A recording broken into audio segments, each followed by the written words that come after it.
高身長、175センチがコンプレックスだった私の旦那様になった人は、160センチの見た目が可愛らしい小柄な男性。ある日、スーパーでチンピラヤクザに絡まれてしまった。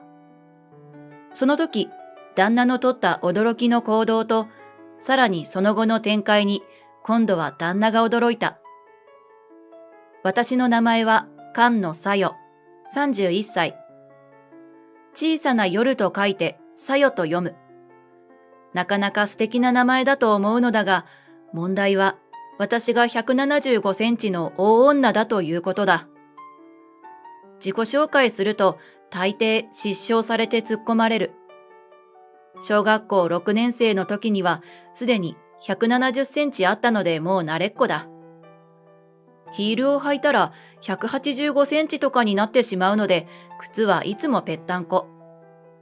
コンプレックスじゃないと言えば嘘になるけど、背中を丸めて小さくなって生きていくのは嫌なので、私はむしろ男っぽく振る舞うようになった。短く刈り上げたベリーショートのヘアスタイルにパンツスタイル。実際、男性に間違えられることも少なくない。そんな私だが、職業はぬいぐるみ作家だ。昔から小さくて可愛いものが大好きなのだ。もともとは OL をしながら趣味と副業を兼ねてぬいぐるみを作っていたのだが、とある展示即売会に参加した時にテレビの取材を受けて、でっかい女が小さくて可愛いぬいぐるみを作っているというのが受けて、注文がたくさん舞い込むようになった。世の中何が幸いするかわからない。今では小さなアトリエを構えて自分の作品を作りながらハンドメイド教室をやったりしている。ある日、ハンドメイド仲間からクリエイター同士の合コンに誘われた。クリエイターといっても世間に名前の知られている人ばかりではなく、なんとか生活できる程度の人がたくさんいる。特に女性はいい人がいたら結婚して、趣味でハンドメイド作品をマイペースに作っていけるのが夢、みたいな人も結構いると思う。好きなことを仕事にできるのは素晴らしいことだが、好きだからこそしんどいこともある。売ることを考えると妥協しなければならないことも多いし、よほどの売れっ子作家でなければ、自分の自由に好きなものを作って生活することは難しいのだ。その日の合コンは、男性陣は漫画家やラノベ作家、女性はハンドメイド系のアクセサリーや小物を作る人の集まりだった。年齢層は20代後半から30代前半。最近の結婚適齢期と言えるかもしれない。共通点はお互いに異性と知り合う機会が少ないこと。そんなわけで女性陣は特に張り切っていた。だから私が誘われたのだ。要は女性たちの引き立て役。話の種。内向的な人が多い中、比較的社交的だという理由もある。参加者の中にひときわ可愛らしい女性がいた。化粧っ気がないのは私と共通してるけど、刈り上げの私とは違って、ナチュラルなショートヘアに綺麗な二重の大きな瞳。おそらく10代の頃は超美少女だっただろう、と思っていたら、なんとその人は男性側の席に座ったのだ。朝宮大輝という名前だった。当然のように女性陣から歓声が上がり、質問攻めに遭う。朝宮さん女性かと思いました。ノーメイクだなんて信じられない。というか、本当に男の人？美人というか、可愛いというか、並んで歩くのつらい。結構失礼なことを言っていると思うが、まあ無理はない。彼も慣れっこなのか、適当に笑顔を返しながら、運ばれてきた料理をいいペースで口に運んでいる。彼のターンが一段落すると、今度は私のターンだ。いや、菅野さんも男性かと思いましたよ。こんなイケメンいたっけと思ったら女の人でびっくりした。ヒールなしでその身長。横に立つの怖いな。私もイタリアンをせっせと口に運び、ワインを飲みながら適当に愛想を振りまいていた。座る席逆にした方がいいんじゃないかしら。と一人の女性が言ったので、いいよ。そしたら誰か私と結婚を前提にお付き合いしてくれる？そう悪乗りしていって座を盛り上げたりしていた。私もこの年まで生きてくれば、世のほとんどの男性は自分より身長が高い女性を恋人や奥さんには選ばないことを知っている。太っているなら努力すれば痩せられるけど、身長を低くするのは努力しても不可能だ。高身長の女子スポーツ選手の結婚報告を見るたび、よかったねーと心から思ったりする。私よりも背が高い人も多いから、少しだけ救われた気持ちになるのかもしれない。あの綺麗な彼は身長160センチくらいかな。彼より小さい女の子はたくさんいるだろうけど、あれだけ可愛いと男性としてはどうなんだろう。今夜の雰囲気を見ても彼氏にしたいという女性は多くないのかもしれない。などと思いながらトイレから出てくると、同じタイミングでドアが開いて、その彼、朝宮大輝がトイレから出てきた。もちろん私は女性トイレ、彼は男性トイレから出てきたのだが、目が合った瞬間、二人して笑い出してしまった。二人ともトイレに異性が入ってきたと思われて騒がれた経験があるからだと瞬間的にお互いに理解したからだ。そして彼がにやりと言った感じのちょっと悪い顔でこう言った。あいつら、僕たちカップル成立したのでお先に失礼しますって言ったらびっくりするかな。こういうノリは大好きだ。思わず親指を立てて、いいねと答えて、二人で席に戻ってそう言って、会費をテーブルに置いて店を後にした。背後から大きな叫び声が聞こえてきた。ああ、面白かった。で、どうします？もう一軒飲みに行きます？近くに美味しい和食の店があるんですよ。そう彼に言われて、私は喜んでお付き合いすることにした。これが二人の馴れ初めだ。逆ベクトルだけど、共通点の多い私たちは最初から話があった。普通に歩いていれば、よほど注意して見ない限り、男女のカップルに見える。まあ、男女は逆なんだけど。大輝の仕事は宮大工だった。趣味で仏像を彫っているという。一点物として販売もしているが、量産はできないので本業にはしていないとのこと。宮大工というのは普通の大工さんとは違って、神社、仏閣などの修繕や修理をする大工さんのことらしい。もともと神社仏閣とか仏像とか好きなんだ。そういう彼の作る仏像は繊細で優美で美しく、予約待ちの人がかなりの数いるとか。1ヶ月に1体も掘れないから仕方がないのだという。そんなわけで神社仏閣巡りみたいなデートをよくしていた。ああいう場所はやっぱりパワースポットでもあるのか、心が澄んでいくような感覚があってとても気分のいいものだった。大輝は見た目とは裏腹に中身はかなり男らしくて、私を女の子扱いしてくれる。ドアを開けてくれたり、車道側を歩いてくれたり、荷物を持ってくれたりするのだ。一般女子には当たり前かもしれないが、私はこれまでにそういう扱いをしてもらったことがなかった。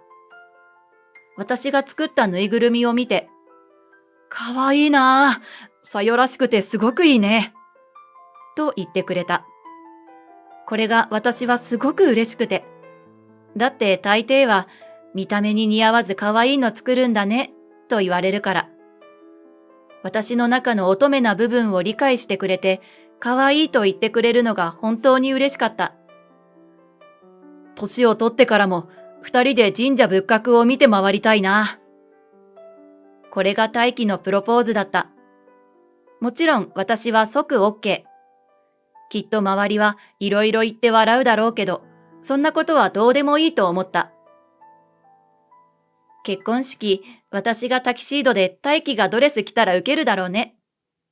私がそう言うと、そういう自虐的なのはいいから、ウェディングドレス着たいでしょと言われてしまった。確かに人一倍憧れはあったりする。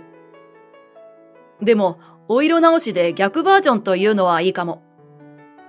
変なサービス精神を発揮しようとする大輝。いっそのこと、私が大輝をお姫様抱っこして入場とか？私もそういうノリは嫌いじゃないので乗ることにした。結果、笑いと祝福に包まれた結婚披露宴になったのだ。結婚後は私のアトリエの近くにマンションを借りて住むことになった。アトリエの一部を改装して大輝の作業場も作った。硬いものと柔らかいものを同じ空間で作ってるなんて面白いなぁ。と、大輝も喜んでくれた。ある日、大輝と二人で近くのスーパーに買い物に出かけた時のこと。私がよそ見をしていて男性と肩がぶつかってしまった。いってえなぁ、畜生。そう怒鳴ってきたのは、見るからに柄の悪そうな男だった。どこで売っているんだろう、と思うようなシャツを着て、ヤクザというか、チンピラというか、正直その区別も私はよくわからないんだけど、こういう人もスーパーで買い物をするのか、なんてぼんやり思っていると。ああ、謝罪の一つもねえのかよとまた怒鳴られてしまった。今夜のすき焼き用の牛肉を選んでいた大輝が、あ、妻がすみません。と謝罪したので、慌てて私も、すみません、ぼーっとしちゃって、と謝ったのだが、はぁ？妻？どっちが？俺がぶつかったのが妻？なんだよ、飲みの夫婦がよ。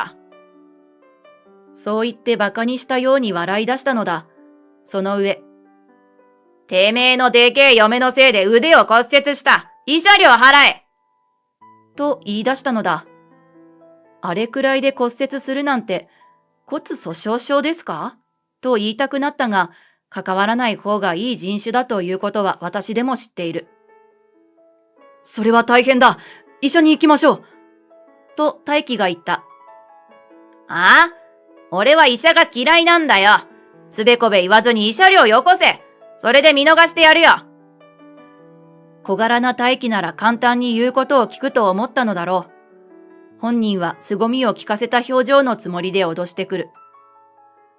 それにしても、よくもまあこんなでっけえ女と結婚したな。自分が小せえとでかい女が良くなるのかと、下びた表情でニヤニヤと笑う。そこで大輝がスマホを取り出し、写真を見せながらこう言った。僕はともかく、妻を侮辱するなんて許せないな。骨折だけじゃなく、指もなくす気ですか？大輝が見せたスマホの写真は、全身に和彫りの入れ墨を入れた男の写真だった。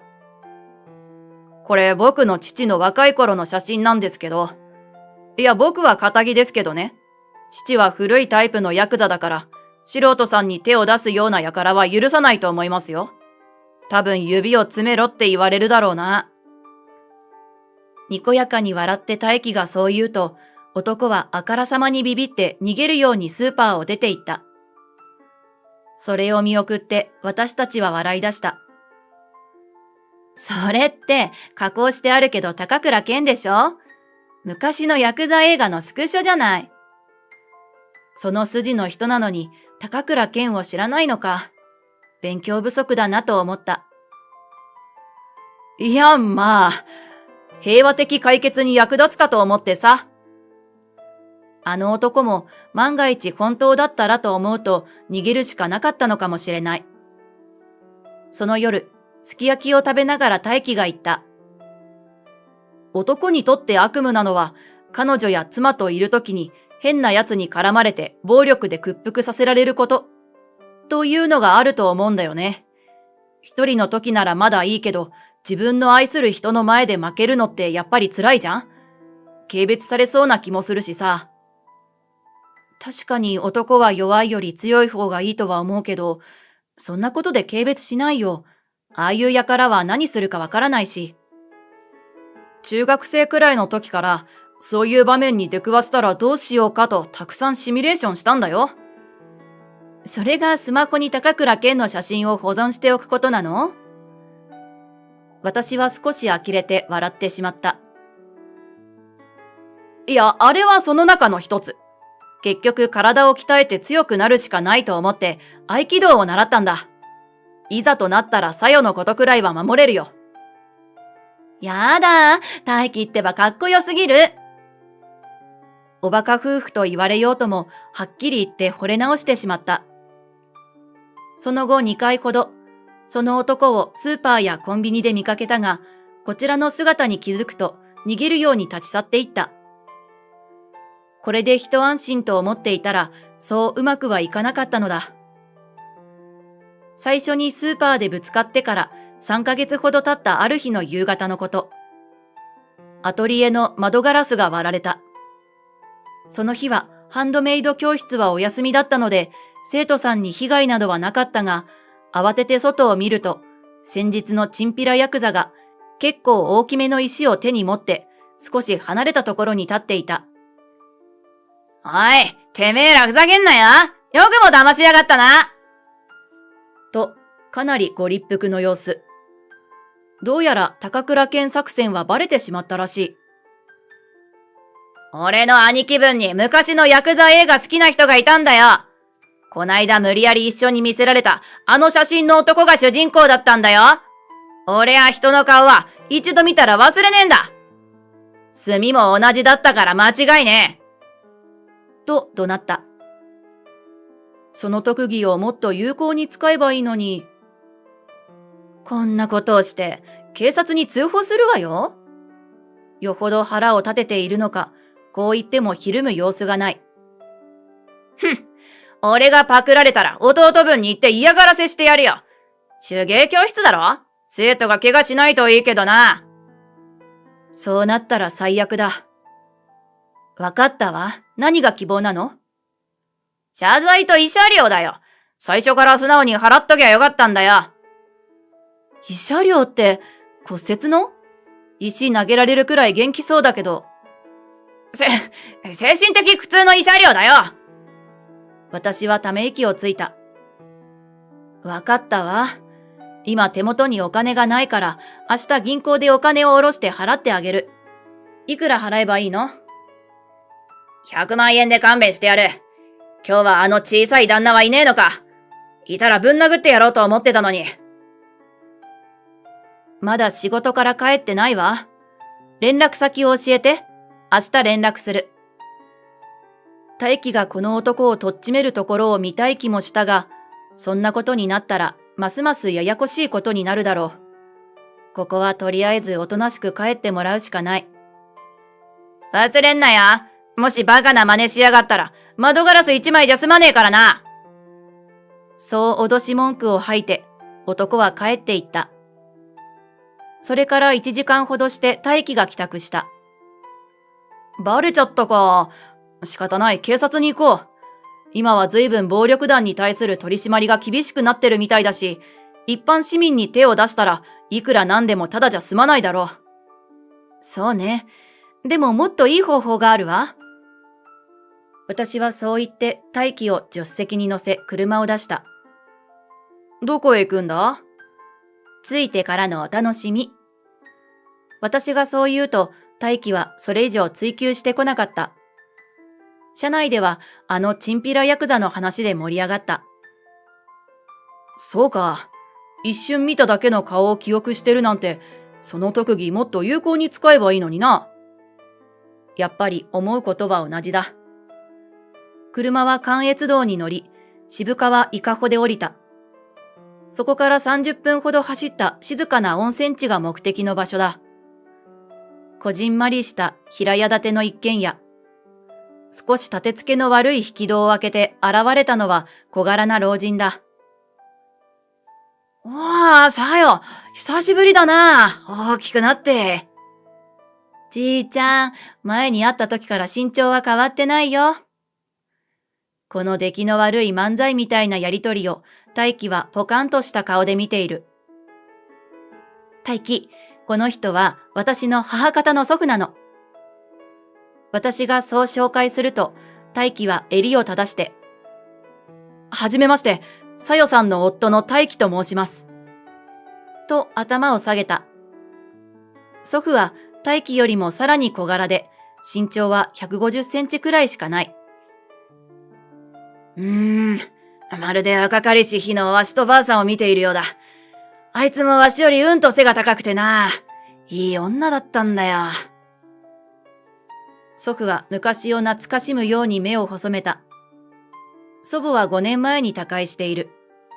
確かに優しくて大柄な女性だった。祖父がお茶を入れてくれるために台所に行くと、大輝が小声で聞いてきた。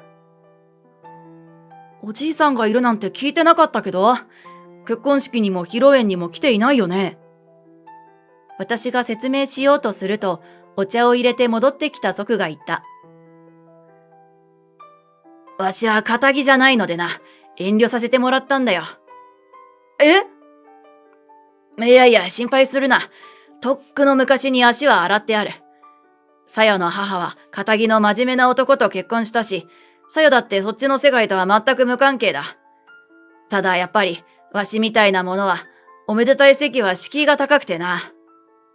さよにもなるべくわしと関わらない方がいいと言ってあったんだ。祖父は下町で代々続くヤクザの家の生まれだったが、10年前に組を解散し、ヤクザの世界から足を洗った。妻である祖母が余命宣告されたのがきっかけだった。ヤクザの世界も変わってしまったからな。わしみたいな古いヤクザは生きづらくなってたし。女房と2人、空気のいい温泉地で最後の時を過ごしたくなったんだよ。祖父がしみじみと言った。私と大輝からチンピラヤクザの話を聞くと、まったくな。いくら取り締まりが厳しくなってしのぎが減ったからって、下っ端がそんなせこいことをしてるようじゃ先が知れてるな。祖父はそう言って、私から連絡先のメモを受け取ると、別室に行って電話をかけた。多分、私や大輝には、ヤクザの顔を見せたくなかったのだろう。にこやかな顔で戻ってくると、もう心配いらんよ。そのバカ者の上の方に話をしといた。そう言って座ってお茶を飲み干した。ねえ、やっぱり指を詰めさせたりするの？いやいや、まさか。まあ今度わしの可愛い孫に手を出したらわからんがな。その時、一瞬見せた鋭い目つきは、やっぱり迫力があった。こんなわしでも役に立ててよかったよ。わしの目が黒いうちは安心して暮らせ。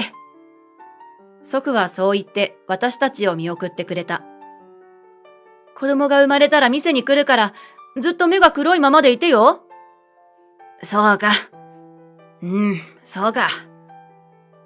そう言って何度もうなずいて、大輝くん、さようよろしくな。そう言って大輝の手を握って頭を下げた。驚いたな。あんなにかっこいいおじいさんがいるなんて。帰り道の車内で大輝は少し興奮していた。早くひ孫の顔を見せられるよう頑張ろうぜ。とガッツポーズをとる。もう、ムードも何もないのね。ごめん。照れくさいような、気まずいような空気が車内に流れた。なあ、たまにはああいうところ行ってみない？え？大輝が指さしたのは、国道沿いなどによくある、景観を無視したお城のような建物だ。しばらくの沈黙の後、私はその建物に向けてハンドルを切った。その翌日、まだ頼んでいなかったガラス屋さんが来て、あの男に割られた窓ガラスを修理していった。お代はいただいているという。さらに、ハンドメイド教室の最中にクール宅配便が届いた。並ばないと購入できない有名スイーツ店の高そうなケーキが20個ほど入っていて、ご迷惑をおかけして申し訳ありませんでした。今後一切あのようなことはしないと約束します。生徒さんたちとお召し上がりください。と書かれた意外と達筆な手紙が入っていた。そりゃ生徒たちも喜んだろ生徒たちだけでは食べきれなかったケーキをフォークでつつきながら大輝が言う。大喜びよ。だってこれ一つ3000円くらいするんだよ。めったに食べられないもん。そう言いながら私は二つ目に手を伸ばす。